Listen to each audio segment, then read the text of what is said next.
Selamat pagi anak-anak. Bagaimana kabarnya? Tetap sehat bukan? Ya, kita harus tetap sehat tentunya. Jadi untuk tetap sehat, kita harus memakan makanan yang bergizi, berkarbohidrat, seperti contoh adalah buah-buahan, sayur-sayuran, minum susu, dan juga makan makanan nasi. Jadi anak-anak, sebelum kita memulai pembelajaran kita harus berdoa terlebih dahulu. Jadi doa akan dipimpin oleh ibu sendiri. Doa dimulai. Ya Tuhan, kami akan belajar. Kiranya berkati pembelajaran kami, agar kami dapat memahami pembelajaran kami. Di dalam nama Yesus Kristus kami berdoa. Amin. Anak-anak, kita akan belajar yaitu mengenai puisi. Jadi siapa di antara kalian yang sudah pernah mendengarkan kata puisi? Jadi puisi pasti seringlah kita dengar. Apalagi di kaum-kaum muda. Nah, di kaum-kaum kakak-kakak kita gitu. Jadi kita akan masuk ke pengertian puisi. Pengertian puisi adalah salah satu jenis karya sastra yang gaya bahasanya sangat ditentukan oleh irama, rima, serta penyusunan lirik dan bait. Jadi, puisi memiliki irama dalam pembacaannya, dan puisi juga memiliki lirik dan bait di dalam penyusunannya. Jadi, setiap puisi itu memiliki bait dan juga lirik-liriknya. Lalu yang akan kita bahas yaitu adalah jenis-jenis puisi, ciri-ciri puisi, dan juga beberapa contoh-contoh puisi. Jadi yang pertama adalah jenis-jenis puisi. Jenis-jenis puisi yang pertama adalah mantra. Jenis puisi yang pertama ini yaitu adalah mantra, diyakini memiliki kekuatan gaib di dalam puisinya.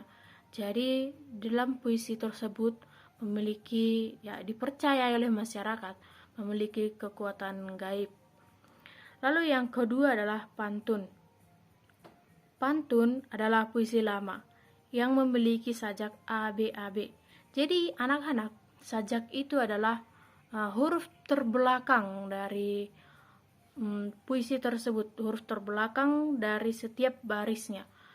Jadi kalau dibilang itu bersajak ABAB, berarti di baris pertama itu adalah sajaknya seperti contoh adalah A, atau huruf terbelakangnya adalah A. Lalu di baris kedua adalah huruf C.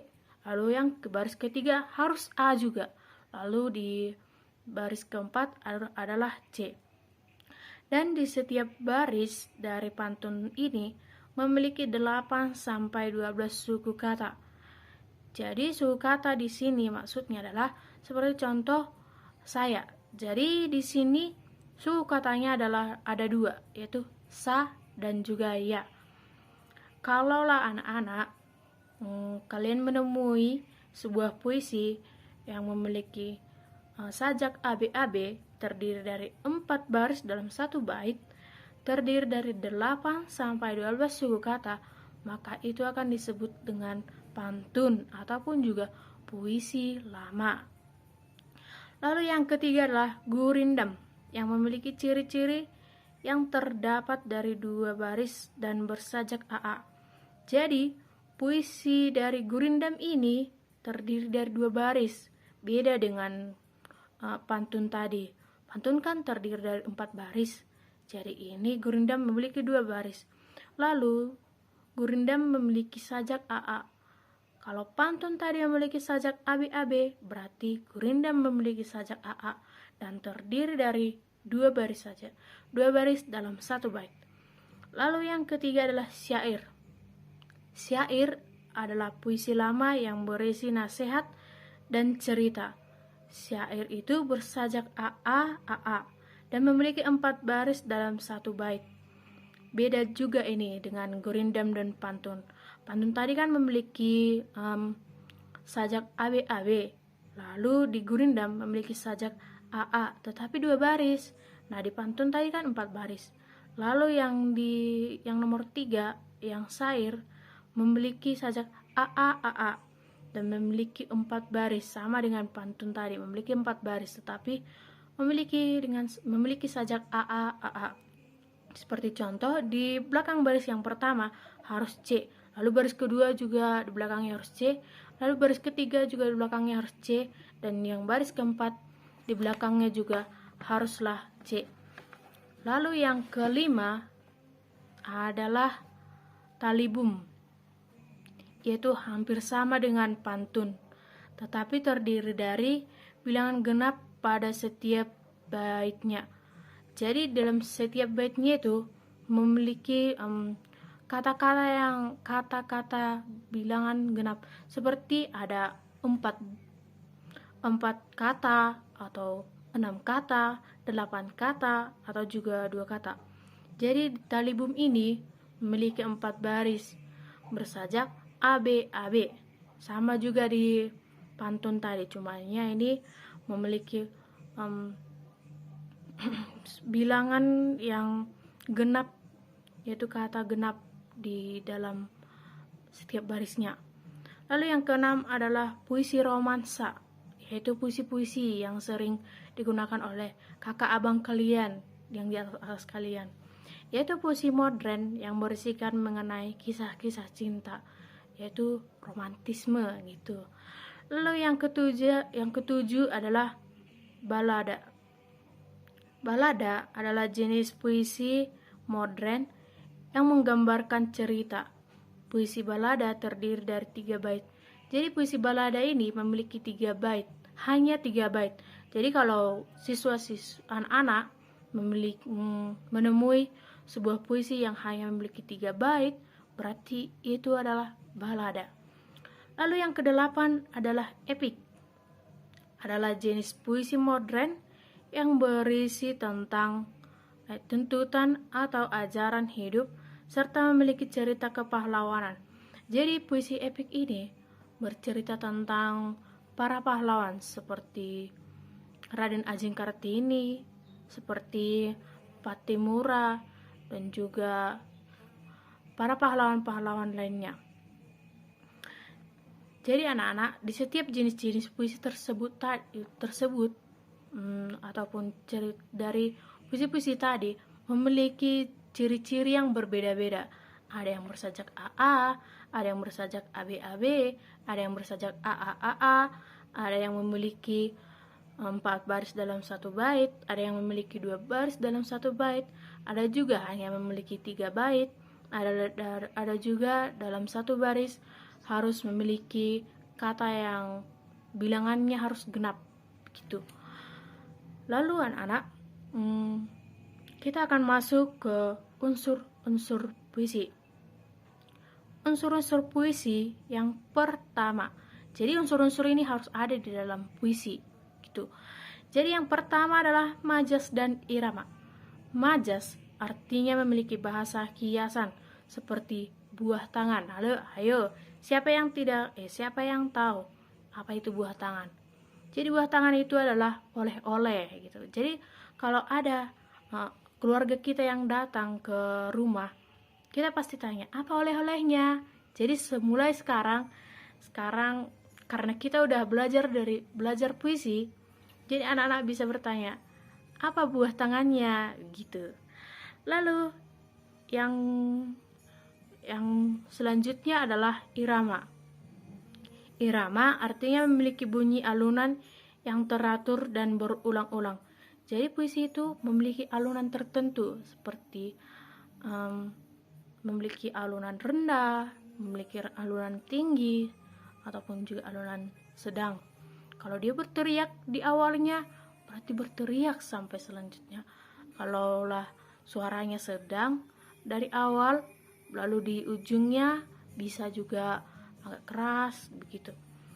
Lalu yang kedua, unsur-unsur dari puisi yaitu penggunaan kata-kata konotasi atau memiliki makna yang sebenarnya.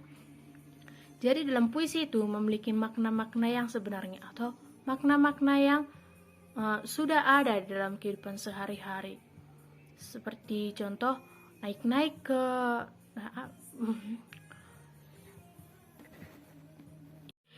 Lalu yang ketiga adalah kata-kata berlambang seperti gambar, tanda, dan juga mengatakan maksud tertentu. Seperti contoh adalah bunga. Bunga itu, maksud dari bunga itu pasti adalah keindahan. Berarti dalam puisi tersebut memiliki keindahan atau perasaan dari si penulis tersebut begitu berbunga-bunga. Berarti itu indah. Lalu seperti contohnya lagi yaitu ada warna merah, yaitu artinya adalah berani. Berarti si penulis ingin menyampaikan tentang keberanian.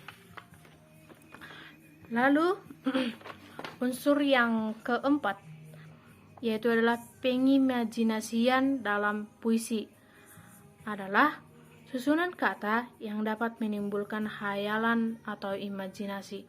Jadi di sini kalau kita membaca puisi itu haruslah menghayatinya, menghayati isi-isi dari puisi tersebut. Kita harus mengerti apa makna dari puisi ini, apa yang akan diberitahukan, apa yang ingin diberitahukan oleh si penulis tersebut.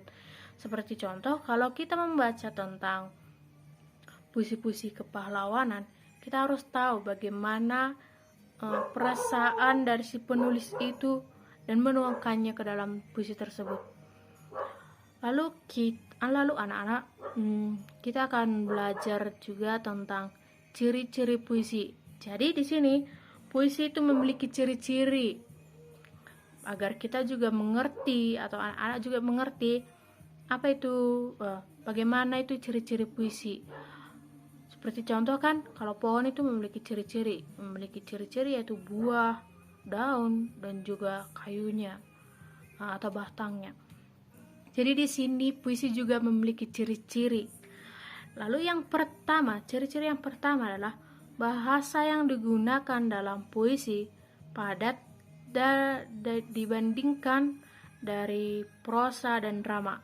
Jadi kalau prosa ataupun drama itu memiliki bahasa yang luas lah, seperti yang kita tonton lah di televisi, seperti drama-drama lah yang kita tonton, sinetron, pasti memiliki kata-kata yang banyak ataupun memiliki episode yang banyak. Jadi puisi ini tidak memiliki kata-kata yang banyak, seperti tadi kan, hanya terdiri dari 4 baris, hanya terdiri dari 1 bait, hanya terdiri dari 8 sampai 12 suku kata.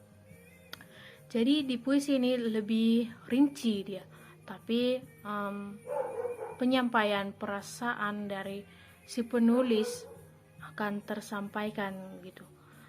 Lalu ciri-ciri yang kedua adalah puisi memiliki rima dan sajak yang teratur, yaitu puisi memiliki alunan nada yang teratur.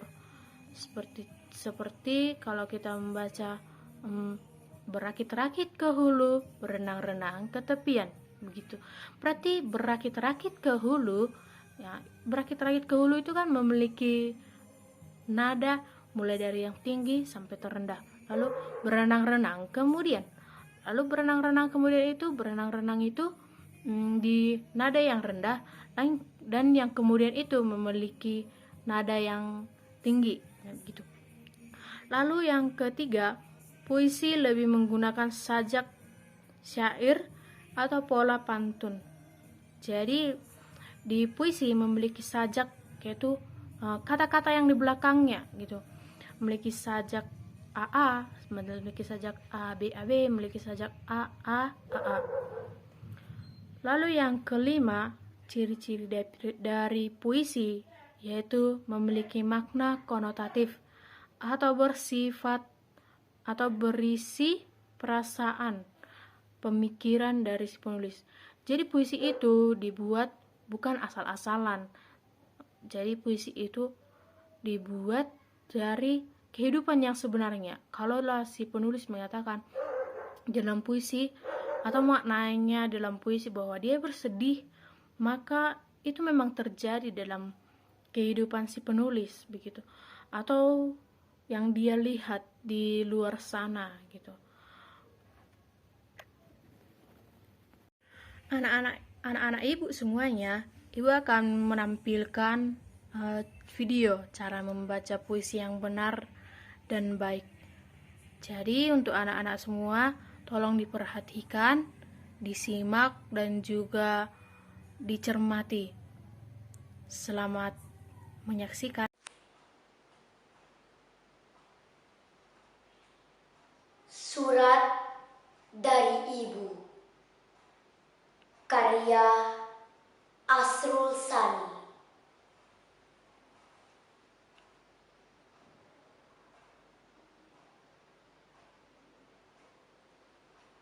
Pergi ke dunia luas,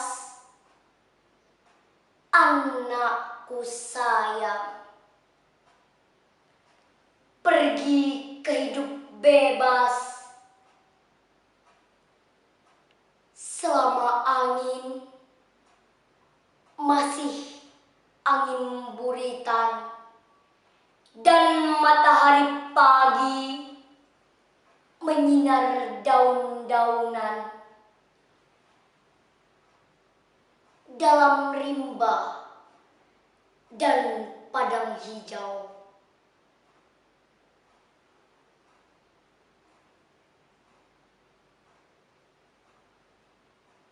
pergi ke laut lepas, anakku sayang. Pergi ke alam bebas, selama hari belum petang dan warna senja belum kemerah-merahan. Menutup pintu waktu lampau.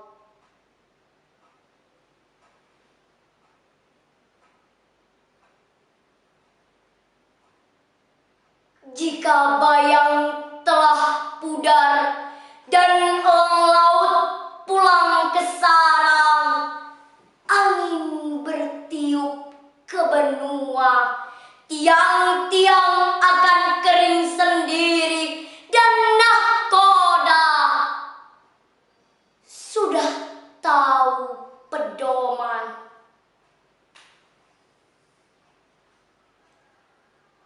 Boleh engkau datang padaku,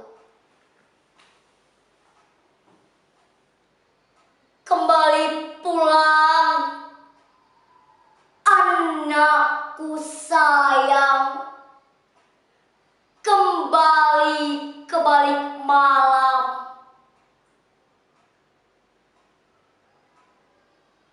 jika kapalmu telah rapat ke tepi, kita akan bercerita tentang cinta dan hidupmu pagi hari.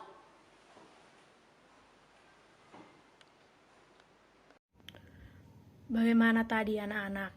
Melihat videonya? Menyenangkan bukan? Nah, jadi itulah membaca puisi dengan baik dan benar. Sepertinya waktu kita sudah hampir habis. Jadi sebelum kita pulang, semuanya menyusun bukunya masing-masing ya. Jangan sampai ada yang tertinggal. Selanjutnya sebelum kita pulang, kita akan berdoa terlebih dahulu, yang akan dipimpin oleh ibu sendiri. Berdoa dimulai. Ya Tuhan, kami sudah selesai belajar. Kiranya berkati pembelajaran kami ya Tuhan, dan berkati kami juga di perjalanan ya Tuhan. Hanya yang kami sampaikan dalam nama Yesus Kristus, Juru Selamat kami yang hidup. Amin. Selamat siang anak-anak. Hati-hati ya di jalan, jangan sampai keluyuran, dan sampai di rumah bantu orang tuanya. Selamat siang anak-anak.